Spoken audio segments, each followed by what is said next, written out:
Brought to you by TechnoSpark 20 series smartphones.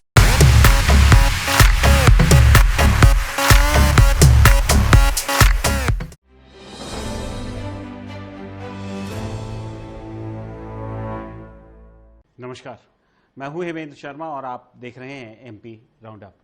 Madhya Pradesh में अब India alliance 29 में से 27 सीटों पर ही चुनाव लड़ रही है।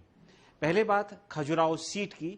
यहां पर कांग्रेस पार्टी ने खजुराहो सीट को समाजवादी पार्टी के लिए छोड़ा था, लेकिन ऐन वक्त पर समाजवादी पार्टी के कैंडिडेट का पर्चा जो है खारिज कर दिया गया। और उसके बाद आज सोमवार को इंदौर से अक्षय बम, जो कि कांग्रेस पार्टी के उम्मीदवार थे, उन्होंने अपना पर्चा वापस ले लिया। उनका पर्चा रद्द नहीं हुआ, उन्होंने अपना पर्चा वापस ले लिया। आज वो रमेश मेंदोला, जो कि भारतीय जनता पार्टी के विधायक हैं, उनके साथ डिस्ट्रिक्ट रिटर्निंग ऑफिसर के पास गए और पर्चा वापस लेने की प्रक्रिया को जो है उन्होंने अंजाम दिया। उसके बाद इंदौर के भारतीय जनता पार्टी के गद्दावर नेता माने जाने वाले कैलाश विजयवर्गीय के साथ उनका एक फोटो जारी किया गया, जिसमें अक्षय बम का भारतीय जनता पार्टी में स्वागत किया गया। वैसे तो भारतीय जनता पार्टी लगातार दावे कर रही है कि इस बार वो 29 में से 29 सीटें जो है प्रधानमंत्री नरेंद्र मोदी के लिए जीतेगी, लेकिन खजुराहो और इंदौर दो ऐसी सीटें हैं, अगर वहां पर जो भारतीय जनता पार्टी की स्थिति है, यदि पूरे प्रदेश में 29 में से 29 सीटें की जीतने की उनकी स्थिति भले ही ना भी हो, लेकिन इन दो सीटों पर तो जीत उनकी लगभग तय है। इंदौर में काफी लंबे समय से जो है भारतीय जनता पार्टी हारी नहीं है। विधानसभा में भी उन्होंने कांग्रेस का जो है सुपड़ा साफ कर दिया था, और खजुराहो में भी उनकी बहुत मजबूत स्थिति। तो सवाल यही है कि चुनावों से ठीक पहले ये जो करतब हो रहे हैं, ये क्यों हो रहे हैं और इसका भारतीय जनता पार्टी को क्या लाभ होने वाला है। और बात करने के लिए हमारे साथ मौजूद हैं senior journalist mister Arun Dikshit. Sir, आपका बहुत बहुत स्वागत है। धन्यवाद। सर, सबसे पहला सवाल तो ये कि 29 में से 29 की बात करती थी भारतीय जनता पार्टी, अब 27 पे ही कांग्रेस पार्टी चुनाव लड़ रही है। क्या आपको लगता है कि ये दो सीटें ऐसी थी, अगर चुनाव वहां पे होता तो भारतीय जनता पार्टी की स्थिति खराब होती? कम से कम ये दो सीटें तो वो शायद जीत ही रहे थे। नहीं हेमंत जी, दरअसल क्या है, बीजेपी अब एक मैसेज देना चाहती है।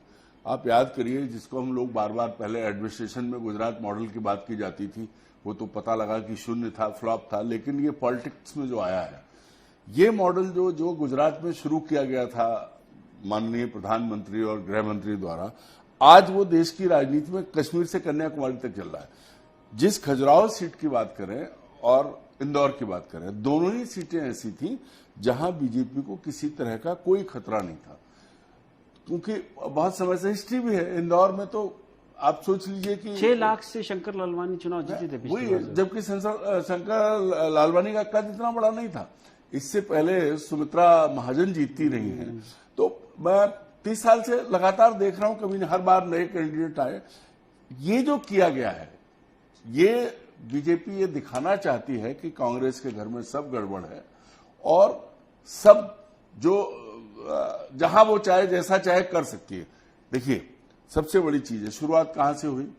अगर आप गुजरात ना चलें और सूरत की वो ना देखें, तो 2020 मार्च में जब चलती सरकार कमलनाथ की ज्योतिरादित्य सिंधिया के चले जाने से गई थी, ठीक है, आरोप लगे, तमाम बातें होती रही, आखिरकार बीजेपी की सरकार बन गई। और अब राजनीति में वो जिसको कहते थे कि आंखों की शर्म, वो गायब हो गई है। तो शर्म जैसी कोई चीज नहीं है। फिर गए, आते गए, लोग जाते गए, मध्य प्रदेश में क्रम चल रहा है।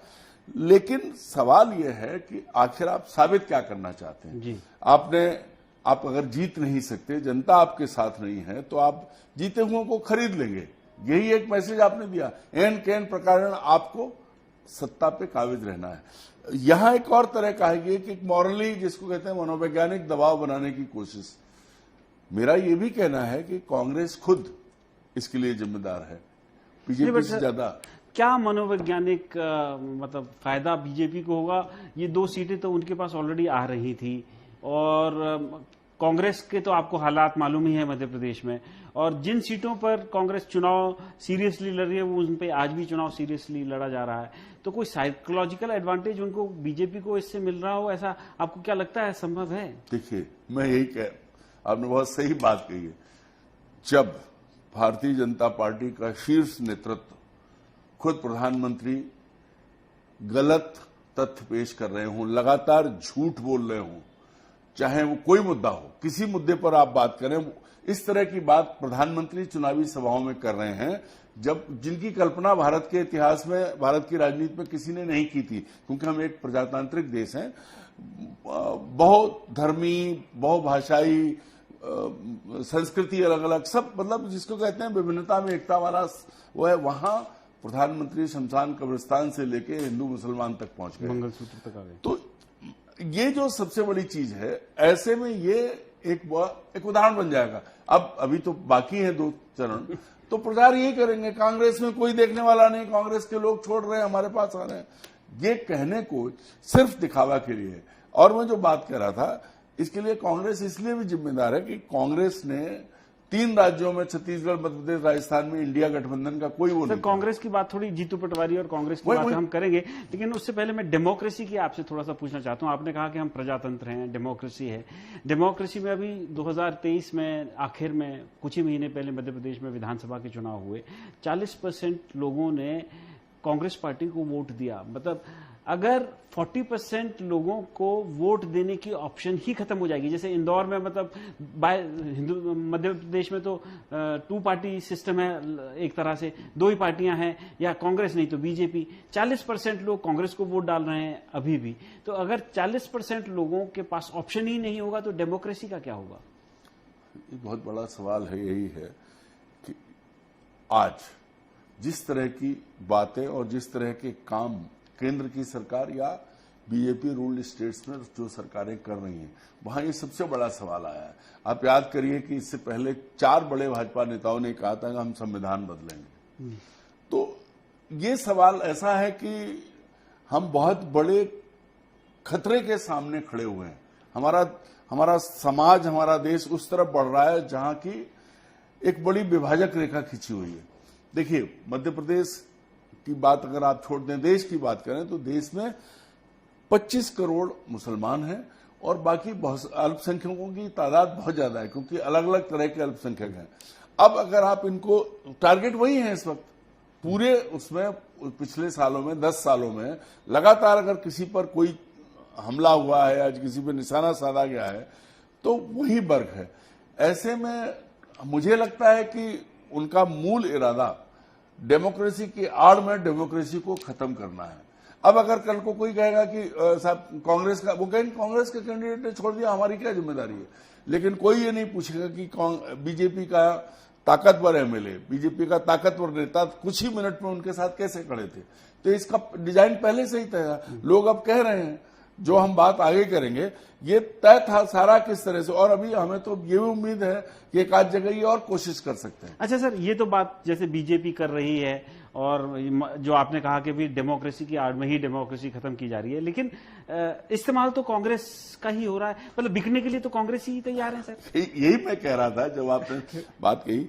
मूल समस्या कहाँ है कि अगर कांग्रेस ये सोच लेती कि उसे लड़ना है, मुझे ऐसा लगता है कि कांग्रेस नेतृत्व ने, अब हम थोड़ा पीछे चलते हैं, विधानसभा में हार के बाद कांग्रेस नेतृत्व ने अचानक कमलनाथ सीनियर लीडर हैं, उनको हटाया, अपमानित करके हटाया और जीतू पटवारी को लाए। तो क्या सोच के कांग्रेस ने ये लीडरशिप, उसके बाद से, क्योंकि इंदौर इसलिए महत्वपूर्ण नहीं है कि एक कॉन्स्टिट्यूंसी, इंदौर इसलिए भी महत्वपूर्ण है कि वो मध्य प्रदेश कांग्रेस के अध्यक्ष जीतू पटवारी का घर है, जीतू पटवारी का इलाका है। सवाल यह है कि जब आप कमलनाथ के बेटे को, दिग्विजय सिंह जैसे बुजुर्ग नेता को चुनाव में धकेल सकते हैं, तो फिर वहां जीतू पटवारी चुनाव क्यों नहीं लड़े?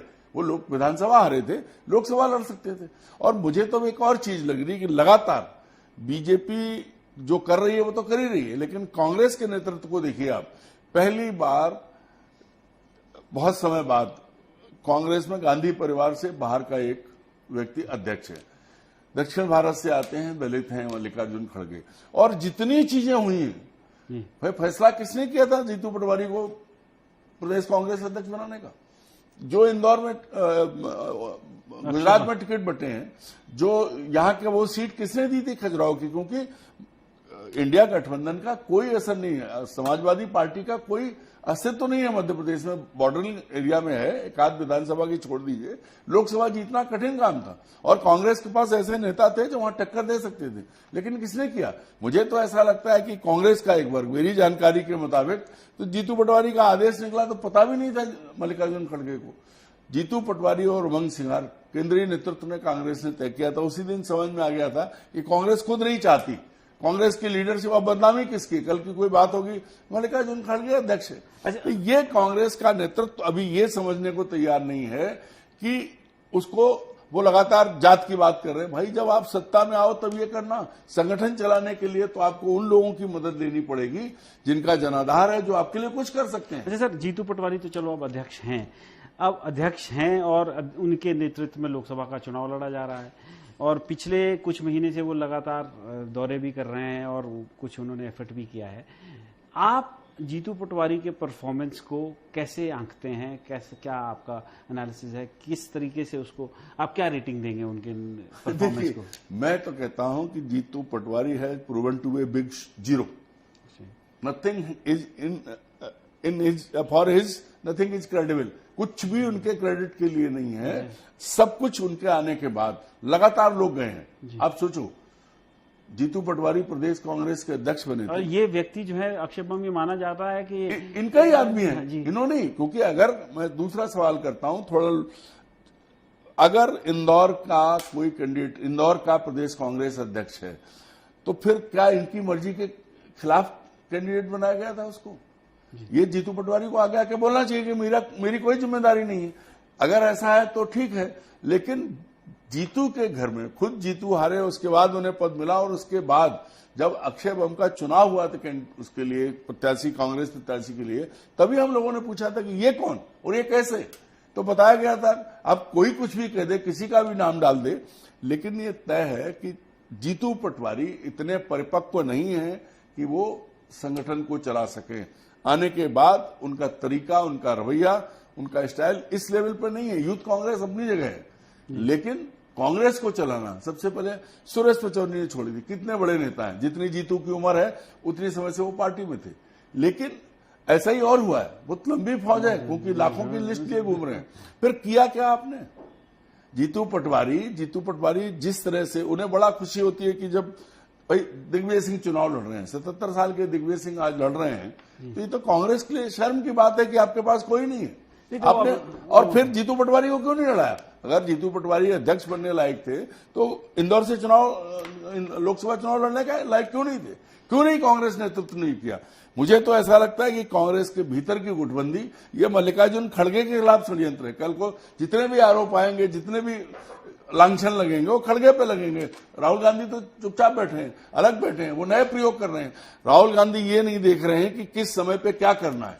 आपको आरक्षण देना है, सारी चीजें करनी है, पर पार्टी चलाने के लिए आपको वो लोग खड़े करने पड़ेंगे जो सबको साथ लेके चल सके और पार्टी को चला सके। वहां आरक्षण नहीं चलने वाला है। तो कांग्रेस पार्टी को, यदि पार्टी को चलाना है तो उनको ऐसे लोगों को खड़ा करना पड़ेगा जो सबको अपने साथ लेकर चल सकें।